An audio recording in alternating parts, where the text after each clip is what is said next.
नमस्कार, न्यूज़ अब तक में आपका स्वागत है। मैं हूं जे बॉबी। इस वक्त हम दिल्ली में हैं और हमारे साथ एक ऐसा गेस्ट मौजूद है जो कि अंडमान निकोबार के पूर्व उपराज्यपाल रह चुके हैं। Lieutenant general A K. सिंह 2013 से लेकर 2016 के बीच 16 तक थे सर, और इनके कार्यकाल में हमने कई सारे काम देखे हैं। और अंडमान निकोबार में सभी को पता है कि दो ही जो है लेफ्टिनेंट एलजी साहब को जो है याद करते हैं। पहला है वक्कम पुरुषोत्तम थे और दूसरा जो है सर है, जो जिनको जो है आज भी अंडमान निकोबार के लोग काफी याद करते हैं। और ये सर का काम जो है अंडमान निकोबार के लोगों ने देखा है। इनके समय में जो है जनता दरबार लगते थे और इनके समय में जो है आपने देखा होगा प्रशासन आपके द्वार भी होते थे, जिसके चलते जो है अंडमान निकोबार में जितने भी समस्याएं होती थी वो सर के पास में डायरेक्ट रख सकते थे और जनता दरबार के माध्यम से, और दूसरी तरफ से जितने भी ऑफिसर्स होते थे वो जो है प्रशासन आपके द्वार तक पहुंचते थे और सारा रिजल्ट जो है आपके सामने दिखाई देते। तो चलिए हम बात आगे बढ़ाते हुए बात करते हैं सर से कि सर का कार्यकाल में सर ने क्या क्या काम किए हैं। तो स्टार्ट करते हैं सर से। सबसे पहले तो आपका स्वागत है सर हमारे चैनल में। ये बताइए सर, अंडमान निकोबार में आपका जो है लगभग 4 साल का कार्यकाल थे सर, उसके दौरान जो है आपने क्या क्या काम किए? सबसे पहले मैं आप तक के माध्यम से अंडमान निकोबार के तमाम वासियों और सब लोगों को अपनी शुभकामनाएं भेजता हूँ और हमेशा ऊपर वाले से दुआ मांगता हूँ कि आप खुशहाल रहें और तरक्की करें। जहाँ तक मेरा सवाल है, ये 3-3.5 साल मेरे लिए एक बहुत ही सुनहरा वाक़या थे, मेरे लिए नहीं, मेरे पूरे परिवार के लिए। और आज भी हम सब अंडमान को और वहाँ के वासियों को अपने दिल में रख के याद रखते हैं। जब मैं अंडमान पहुँचा 8 जुलाई 2013 को, और उस दिन मैं था, मेरी वाइफ थी और छोटा लड़का था। जब दिल्ली के वीआईपी लाउंज में थे तो एक काफ़ी भीड़ उधर आई तो देखा सामने मोदी साहब आ रहे हैं। उस वक्त प्राइम मिनिस्टर नहीं थे बट बीजेपी के चीफ इलेक्शंस पर्सन थे और लोगों को अनुमान था कि वो अगले प्रधानमंत्री बनेंगे। मैं उनको मिल चुका था आर्मी से, तो हमारी मुलाकात हुई और उन्होंने मुझे शुभकामनाएं दी। तो एक बहुत ही शुभ आरंभ हुआ। अंडमान में आके जब मैंने कार्यभार संभाला तो मैं काफ़ी क्लियर था कि मेरी 2 जिम्मेवारियां हैं। पहली जिम्मेवारी थी कि मैं चीफ एडमिनिस्ट्रेटर था, पूरी एडमिनिस्ट्रेशन का हेड था और इसलिए एडमिनिस्ट्रेशन को अच्छे से चलाना मेरा प्रथम जिम्मेवारी थी। लेकिन इससे भी बड़ी जिम्मेवारी थी कि मैं अंडमान के लोगों का प्रतिनिधि था। ये इसलिए कह रहा हूँ कि अंडमान में आप सबको मालूम है कि अंडमान में असेंबली नहीं है, एमएलएज नहीं है, मिनिस्टर्स नहीं है, और इसलिए लोगों की आकांक्षाओं को पूरा करने के लिए ये जिम्मेवारी मुझे बहुत अहम लगी और मैंने इन दोनों जिम्मेवारियों को सामने रखते हुए कार्यकाल अपना आगे बढ़ाया।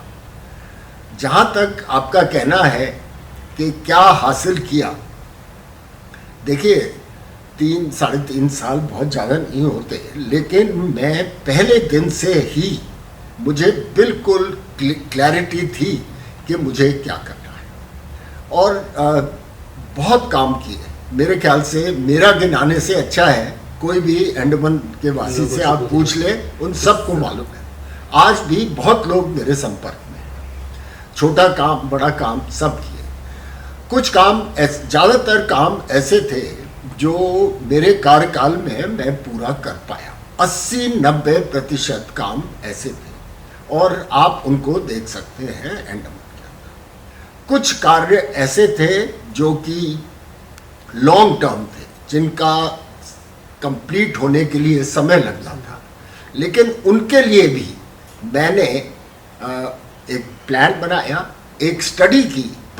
अंडमान अगले 10, 20, 25 साल में कहाँ जाएगा, एक पूरी टीम तैयार करके, और ये स्टडी मैंने प्रधानमंत्री जी को और नीति आयोग को दी और उसके तहत हमने काम शुरू किया। कई काम आप लोगों को मालूम होंगे। सबसे पहले था अंडर सी केबल। हमारी कम्युनिकेशन की बहुत दिक्कत थी और पहले दिन से ही मेरा मानना था कि इसका आना ज़रूरी है। तो जब तक मैंने कार्यभार छोड़ा तब तक इसकी प्रक्रिया, पेपर वर्क पूरा हो गया था और आज मुझे बहुत खुशी है कि ये कंप्लीट हो चुकी है और अंडमान में भी कम्युनिकेशन अच्छा है। दूसरा मेन था कि जो हमारा ATR है, अंडमान ट्रंक रोड, उसमें काफ़ी दिक्कतें थी। छोटी रोड थी, गड्ढे थे, ठीक मेंटेनेंस नहीं था। 2 ब्रिज थे मेन स्ट्रेट्स के ऊपर जहाँ पे बोट से जाना पड़ता था। तो जब गडकरी जी आए तो मैं उनको ले गया और शाम के वक्त बैठे हुए, शायद MP भी थे वहाँ पे, और हमने उनसे प्रॉमिस लिया कि ATR को हम अपग्रेड करेंगे एक नेशनल हाईवे के तहत, और उन्होंने दोनों ब्रिजेस को भी सैंक्शन किया। एक दिल्ली में बैठक हुई जिसमें फॉर्मल अप्रूवल आ गया था। अब वहाँ पे काम चल रहा है, किस गति से चल रहा है, कब तक होगा ये मैं नहीं कह सकता, आप लोगों को मालूम है। इसके अलावा और भी बहुत काम थे, जैसे नया मॉडर्न एयरपोर्ट, आज वो प्रधानमंत्री जी ने इनॉग्रेट कर दिया है। नाइट लैंडिंग फैसिलिटी, क्योंकि जितनी फॉरेन एयरलाइंस हैं वो सब रात के वक्त ओवरफ्लाई करते हैं, तो अगर नाइट लैंडिंग फैसिलिटी हो जाएगी तो फॉरेन एयरलाइंस भी वहाँ हॉल्ट कर सकती है। निकोबार के लिए चार्टर फ्लाइट्स, निकोबार के लिए लोग जाते थे, 3-3 दिन का समय लगता था, और गवर्नमेंट सर्वेंट्स को, निकोबार के लोगों को पोर्ट ब्लेयर आना पड़ता था। तो हफ्ते में एक बार मैंने इंडियन एयरफोर्स से लेके और इंडियन एयरलाइंस से वो स्टार्ट कराया। मुझे उम्मीद है कि ये एक बहुत ही सक्सेसफुल प्रपोजल था और इसको आगे भी कायम रखा जाए। अंडमान की एक बहुत बड़ी जो खामी मुझे लगी कि वहाँ के एयर फेयर्स बहुत ज़्यादा है। जो कॉमन आदमी है अंडमान का वो तो अफोर्ड ही नहीं कर सकता, और जो टूरिस्ट भी हमारे आते हैं वो टूरिस्ट भी सोचते हैं कि इतने पैसे में तो हम साउथ ईस्ट एशिया हो आए, मिडिल ईस्ट हो आए, लंदन हो आए, तो क्यों अंडमान जाए। तो इसके लिए भी मैंने बहुत कोशिश की, और उन दिनों के जो हमारे सिविल एविएशन मिनिस्टर थे राजू साहब, उनसे कई बार मिला और हमने एयर इंडिया की, इंडियन एयरलाइंस की चार्टर फ्लाइट स्टार्ट करी, जो कि अंडमान के लोगों को एक फिक्स्ड अमाउंट देना पड़ता था, चाहे बाहर कितना भी ज़्यादा एयरफेयर हो। और मेरा विजन था कि जो सब्सिडी हम लोग देते हैं शिप के लिए, उस सब्सिडी को हम शिप से ले जाकर और एयर के अंदर दें। आजकल किसी के पास इतना समय नहीं है कि वो शिप से जाए। इसके अलावा हमारे शिपिंग जो है 84 शिप्स होते थे, उसमें भी बहुत पुराने हो गए थे, तो नए शिप्स का ऑर्डर देना। पावर सिचुएशन हमारी जनरेटर्स पे चलती थी, तो नए जनरेटर्स ऑर्डर करना। उसके अलावा न्यू नॉन कन्वेंशनल एनर्जी की ट्रायल्स भी ऑर्डर कर दी थी। पानी की एक बड़ी समस्या होती है, लोग बिलीव नहीं कर सकते कि पोर्ट ब्लेयर के अंदर जो चारों तरफ समुंदर से घिरा हुआ है, वहाँ पर गर्मियों में पानी की समस्या हो जाती है। तो एक वहाँ डैम है, उसकी हाइट को रेज किया और फ्यूचर के लिए कई प्रोजेक्ट्स पोर्ट ब्लेयर में और दूसरी जगह में उनको भी अमल किया। मेडिकल कॉलेज स्टार्ट हो गया था, लेकिन उसके अंदर हमारा विजन था कि फ्यूचर के अंदर पोस्ट ग्रेजुएट वहाँ पर लेके आए और एक नर्सिंग कॉलेज को भी स्टार्ट करें। आपको याद होगा जब हमारे प्रेसिडेंट प्रणब मुखर्जी साहब आए थे, तो हमने एक इंस्टीट्यूशन खोला था, entry Andaman Nicobar tribal research institute. उसको एक टेम्परेरी बिल्डिंग में खोला था, और फिर मैंने एक बहुत ही सुंदर जगह लेकर उसको वहाँ पर उसकी परमानेंट लोकेशन होनी थी। अब मुझे नहीं मालूम कि वो बना है या नहीं बना है। इसी तरीके से मेडिकल कॉलेज जो था उसके लिए भी बहुत ही अच्छी समुद्र को देखते हुए एक बहुत ही अच्छी लोकेशन बन रहा है और मुझे पूरी उम्मीद है बहुत ही सफल रहेगा। इसके अलावा अब बहुत सारे काम थे। लॉ कॉलेज, अगर आप बात करें तो प्रायोरिटी तो मैंने हर क्षेत्र को दी थी, लेकिन दो मेरी प्रथम जो प्रायोरिटी थी वो थी हेल्थ और एजुकेशन। हेल्थ आज के लिए, ताकि सब लोग खुशी रहें, हेल्दी रहें, तो हेल्थ के ऊपर जोर आज के लिए, और एजुकेशन के ऊपर जोर भविष्य के लिए, कल के लिए, ताकि हमारे यूथ जो है वो पढ़ लिख कर अंडमान को और भी आगे ले जाए। और इन दोनों चीज़ों के लिए मैंने 18% बजट रखा था।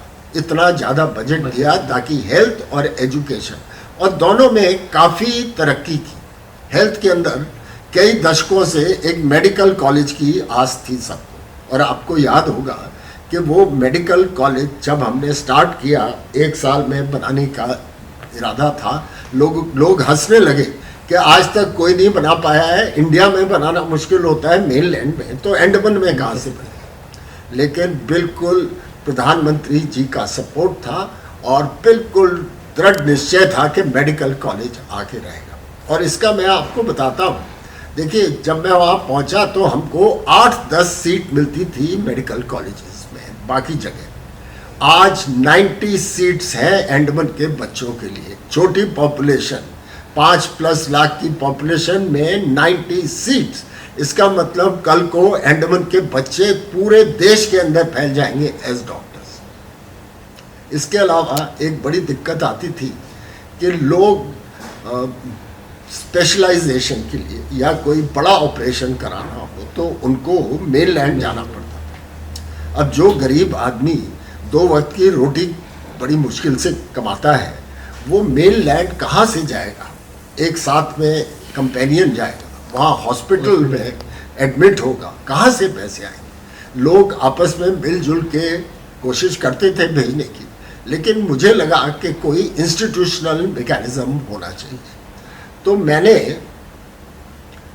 एक स्कीम निकाली, अनीशी scheme, Andaman Nicobar islands scheme for health. और उस स्कीम के तहत तकरीबन 3 लाख लोग, जिनकी सालाना आय 5 लाख और उससे कम थी, वो कवर्ड थे 5 लाख तक। और इस स्कीम के तहत बहुत लोगों को फ़ायदा हुआ और ये देश की पहली हेल्थ स्कीम थी।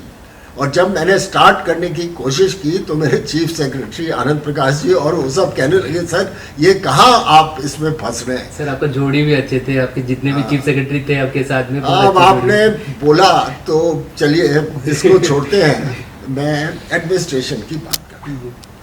जब मैं शुरू में पहुँचा तो 8 जुलाई को मैंने कार्यभार संभाला था और 9 जुलाई से ही, आपको बिलीव नहीं करेंगे, 9 जुलाई से ही मैं राजनिवास से बाहर आना शुरू हो गया। साइकिलिंग करता था, लोगों से मिलता था और थोड़े समय में मेरे ख्याल से सब लोग पहचानने लगे दूर से ही कि एलजी साहब आ रहे हैं। जिसका काम होता था पहले से खड़ा होता था, रोक लेता था। और सर हमने ये भी देखा था सर, आप बाइक चला रहे हैं और उसके बाद में जो चीफ सेक्रेटरी साहब पीछे बैठे हैं और आप जब पब्लिक के बीच में उतर जाते थे, पब्लिक आपसे जो है इसके अलावा पूरे अंडमान का दौरा किया। कोई भी मेरे ख्याल से ऐसी जगह नहीं होगी जहां मैं नहीं गया। हेलीकॉप्टर से, बोट से, मोटर से, एक आइलैंड में हम पहुंचे निकोबार में, वहाँ कोई गाड़ी नहीं थी, तो एक चीफ वो एग्जीक्यूटिव इंजीनियर की मोटरसाइकिल थी, तो मैंने मोटरसाइकिल ली, चीफ सेक्रेटरी को पीछे बैठाया, आनंद प्रकाश जी को, तो वो डरने लगे। मैंने कहा डरो मत, फौजी हूँ। इसे सर कब चलाई थी? मैंने कहा कोई 30-35 साल पहले चलाई थी। तो कोई बात नहीं, हमने उस आइलैंड का दौरा किया। कहने का तात्पर्य है कि मुझे ये एहसास था कि लोगों के बीच में जाना है। जब तक लोगों के बीच में नहीं जाएंगे तब तक हम सही दिशा नहीं तत्पर कर